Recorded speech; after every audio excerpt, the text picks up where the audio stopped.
Not exactly how I wanted to open the show, but this is what I had to deal with all weekend, and now she has been coned because of something that happened, which I will get into momentarily here as I set this thing back up. But anyway,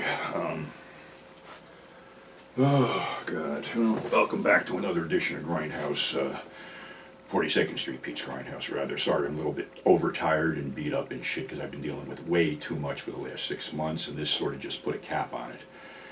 What happened was somehow she got a hematoma in one of her ears. The ear swelled up full of blood.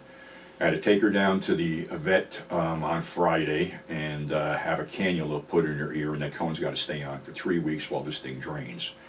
So this isn't a lot of fun, but I got to do what I got to do, and this little episode cost me over $400, so it's not good.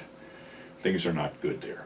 So anyway, it's Memorial Day when this airs, and I want to thank any veterans watching for their service, past, present, and future, and realize that people should realize that Memorial Day is not about car sales, mattress sales, discounts, or the current occupant of the White House.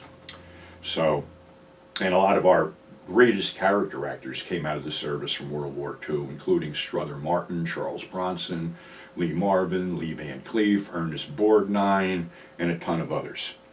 So, that being said, happy Memorial Day. Thank you all for your service. It is vastly appreciated and vastly needed.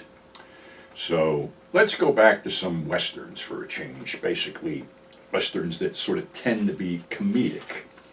And trying to think, if we go back to 1964, there was a Western called Four for Texas, starring Dean Martin, Frank Sinatra, Ursula Andress.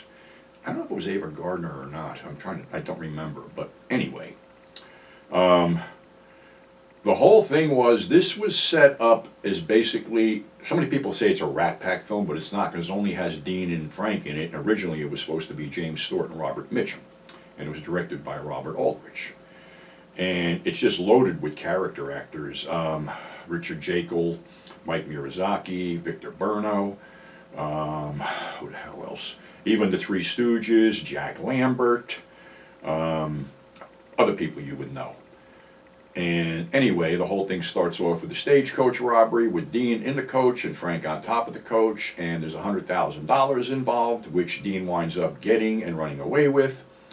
And this $100,000 was to take over the town of Galveston and take this riverboat and turn it into a gambling thing.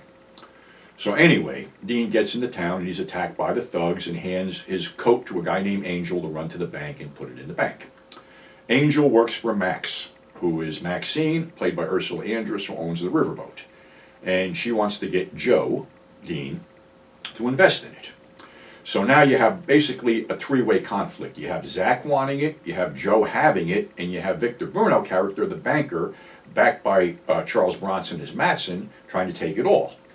And Matson and Zach hate each other, and at one point, Matson tries to shoot Zach in a restaurant and misses and gets shot and falls off this balcony, and they're carrying him out and he's screaming, "If I die, I'll make a deal with the devil to come back and kill you, this and that and the other thing." It's Charles Bronson at his villainous best, let's put it that way. So anyway, the night of the grand opening, and they had the Three Stooges show up too, which was pretty cool, because they show up with a totally nude picture of Ursula Andress and do some of their antics for about 10 minutes on screen. The night of the grand opening, it's Zach's guys against Dean's guys, but Dean goes, "Why don't both of us just fight it out and winner take all?" What they don't know is that Matson is ready to swoop in at any given time and take everything. So while they're beating the shit out of each other, they break through this warehouse and they find these bales of cotton with Zach Thomas's name on them that was supposed to be sunk in a ship, which wasn't, because the sole survivor, played by Jack Lambert, in actually his last film role, because he quit acting after this and opened an antique store with his wife in Northern California, said that he was paid to sink the ship. So now they have that.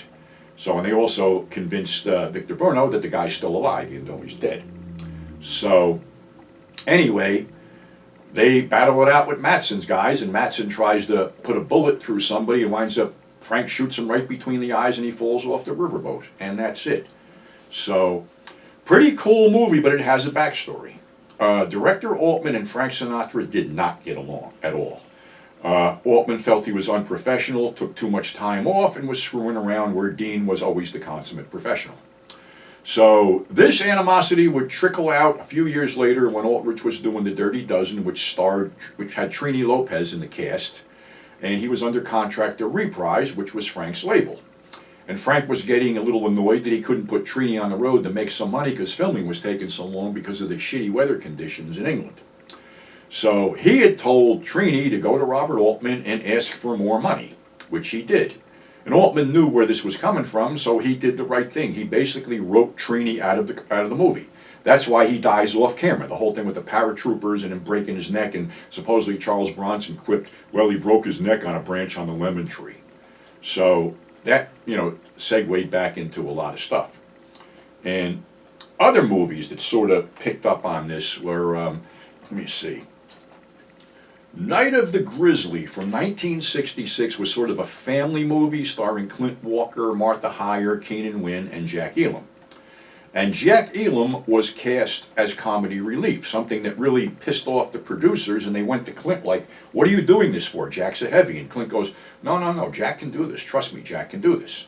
Well, this sort of opened up Jack's comedic talents, and they were utilized by director Burt Kennedy in Support Your Local Sheriff and Support Your Local Gunfighter.